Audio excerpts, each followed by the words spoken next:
So as a teen, should you be having sex?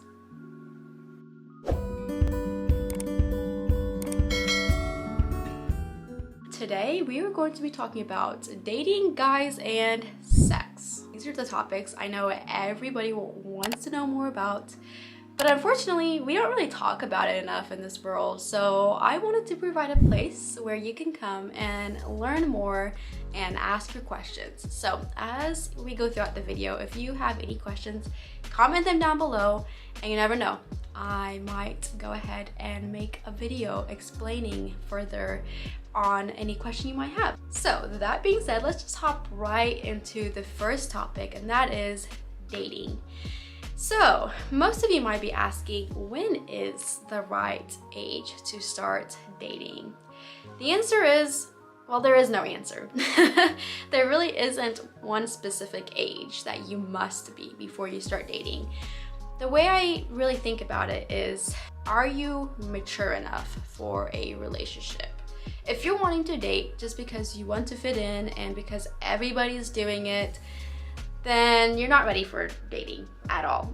However, if you're starting to really develop feelings for somebody, you want to get to know them more, and you just really like spending time with that person, then it might be time for you to explore that option and see if dating is something you guys can pursue.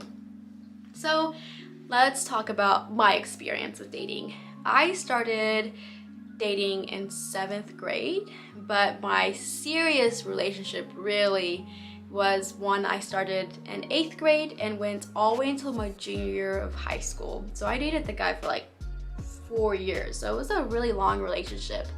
And I look back to that relationship now and I don't regret it, but there were definitely things I learned from it, and I wish I hadn't spent a lot of my time being in a relationship throughout middle school and high school. So throughout my experience, I found myself dating guys that weren't very good at expressing their feelings and emotions towards me. And so I felt like I was getting the short end of the stick because I really liked the guys. I would do anything for them, but for some reason I really just didn't feel as loved, and that really kind of messed with my self-esteem.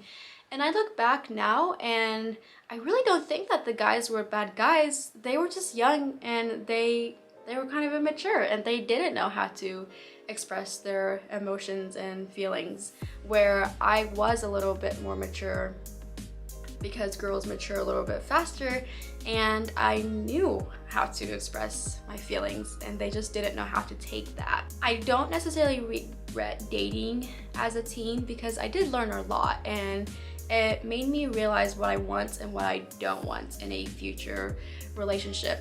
However, I think those are things you can learn without having to go through some of the heartbreaks that most teens end up going through.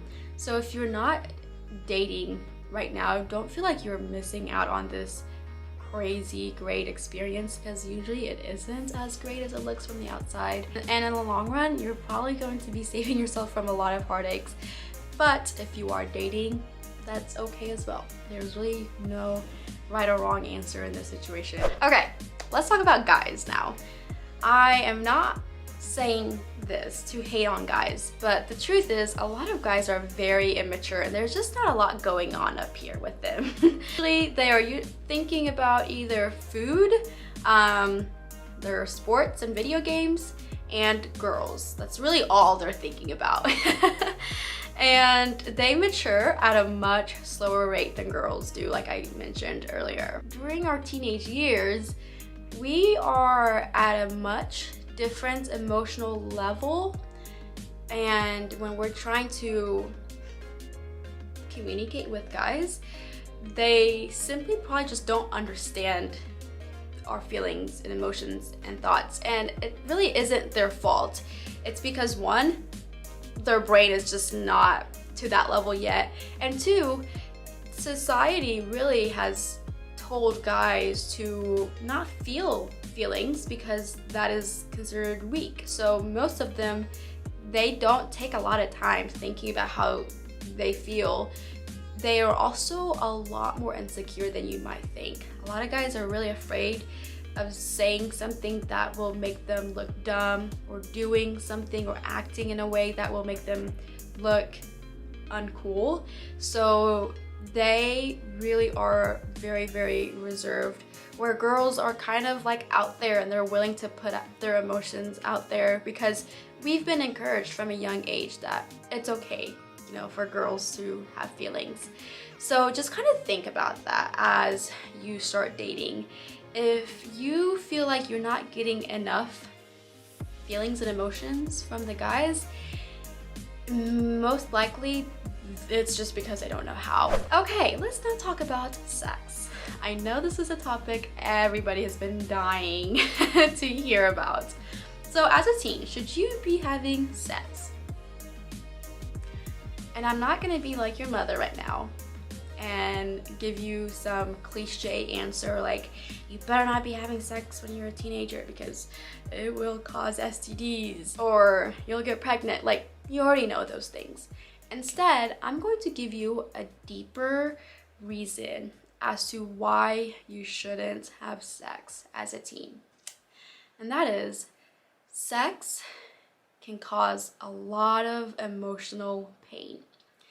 When you think about it, being sexually active is one of the most intimate experience you will ever have with somebody. And once you have had that experience with that one person, you'll never get that back. You have given a piece of yourself to that person. And girls tend to really feel this at a much deeper level than guys do. So guys can have sex with a girl and break up and they'll get over it about a month or so. Not all guys, but most. However, for girls, if they end up breaking up with somebody they've had sex with, it makes it 100,000 times worse. I know that because I've talked to a lot of girls who've had sex with their ex-boyfriends and they still have not gotten over it after years. So when you decide to be sexually active, that's something to think about. How is it going to affect you later on in the future? If you are in a relationship that is kind of forcing you to have sex, that's not a good situation to be in. If you feel like the only way a guy will stay with you is if you'll let him have sex with you, that's not a good situation to be in. I would highly recommend getting out of that. And or if you're in a relationship and you both have decided, you know, we don't want to have sex, but you find yourself struggling, that is totally normal. As teens, we are starting to produce all these crazy hormones and it makes it really hard to keep ourselves from being sexually active. So I wanted to share one thing that you might find helpful if you're feeling really tempted, and that is, don't think about sex as something that is being withheld from you. Rather, think of it as a gift that you get to experience later on in life. As humans, when we hear the word no, we want to just grab whatever that is. So when we think of sex as something that we just are not allowed to have, we want to have it because that's how human beings are.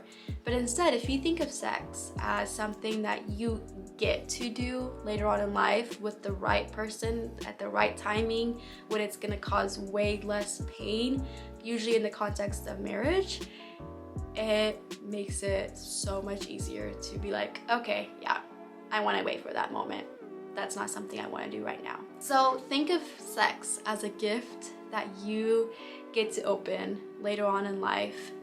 And when you do, it's going to be beautiful and it's going to be so worth it that you let yourself wait.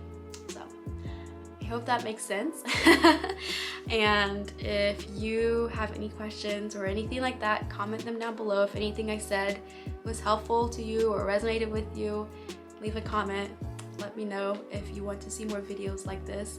I have filmed so many other tips for teens type of videos, and I can leave the playlist down below if you want to check out those videos. But until next time, bye.